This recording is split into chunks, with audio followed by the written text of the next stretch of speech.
संक्षेप में मुझे चाहे केवल तो कहली गुपचुप खाया कथा केवल छात्री मैंने नुहति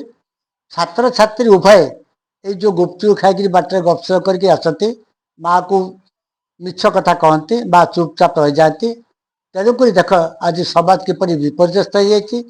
छात्र छात्री समाज विशृंखलित हो खबरकागज टीवी एक देखुव किपर आत्महत्या होती किए किरोसिन ढाली किए दिया ढाली तेणु एक केवल कहली उभय को जे छात्र छात्री मैंने तुम अंत श्रृंखला ज्ञान रख है उभय उभय भाई भौरी पर व्यवहार कर गोटे बार संतान विचार कर आम गोटे बार संतान आम गोटे देशर संतान आम गोटाए प्रदेशर संतान एवं आम गोटे मनुष्य जातिर संतान तेणु तमें यही प्रकार अवस्था नक बापा कथा मानी शिक्षक शिक्षयित्री अध्यापक अध्यापिका कथा मानी श्रृंखलित जीवन यापन कर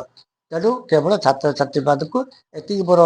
उपदेश जहाँफल कि तुम भाई भाई बड़ पढ़ापढ़ी कर चरित्र गठन कर ए समाज को दृढ़ कर संयत कर श्रृंखलित कर।